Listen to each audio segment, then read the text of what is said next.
Hello, I'm Sheriff Bill Leeper. Today I'm announcing the results of Operation Stuffed Animals, a multi-phase undercover initiative targeting individuals who attempted to commit sexual crimes against children. Over the course of this 3-day operation, 6 suspects were arrested and a 7th arrested after the fact on a warrant. In addition to these individuals, just earlier this month, we made an 8th arrest on a warrant. This individual, 26-year-old Tyler Skelton from Jacksonville, is accused of sending nasty sexual material to who he believed was a child over the phone. Almost all of these individuals are charged with traveling to Nassau County to meet who they believe were minors for the purpose of sexual activity. Some were in possession of illegal drugs, and even some had guns in their vehicle. The operation began on August 21st and involved undercover detectives who posed online as children. When suspects attempted to arrange sexual encounters, investigators intercepted them and took them into custody upon arrival. I want to be clear, the statements and intentions expressed by these suspects were extremely disturbing.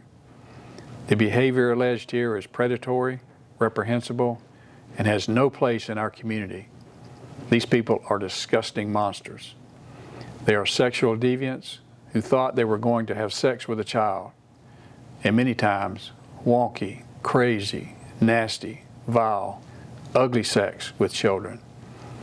If it weren't for the heroic work of these undercover detectives, your children could have been victims, but they weren't, because we stood in the gap between good and evil. So I'd like to highlight just a few of the individuals arrested.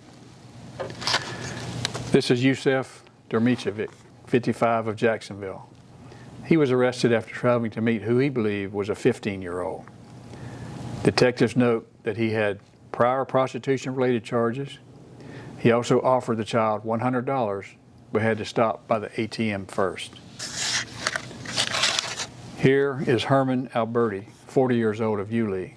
He was taken into custody after attempting to meet who he believed was a 14-year-old child. He sent nasty photos and is currently on felony probation for aggravated assault on a law enforcement officer stemming from an incident earlier this year. And finally, this is Bronson Dean Veal, 39 of Jacksonville, who was charged with traveling to meet who he believed was a 14-year-old child. Veal has an extensive criminal history, including aggravated battery, grand theft, assault on a law enforcement officer, resisting arrest, and possession of cocaine. He offered the child $100 and said he'd also cook him steak and shrimp. These cases underscore that some of these individuals attempting to prey on children also come with violent criminal backgrounds. Protecting our children is one of my top priorities, and we will continue to pursue anyone who seeks to exploit or harm them. Parents, keep your child away from these scumbags who hide behind computer screens and lurk online pretending to be someone they're not. These offenders do not fit a single profile. They seek out vulnerable children and attempt to groom them. You are the first line of defense, so stay engaged, stay informed, and know what your children are doing online. This is NCSO's 2nd major operation this year, targeting child sexual predators. Together, these efforts have resulted in 31 arrests in 2025. The strength of these investigations comes from our collaboration. Keeping our community safe takes teamwork across all jurisdictions.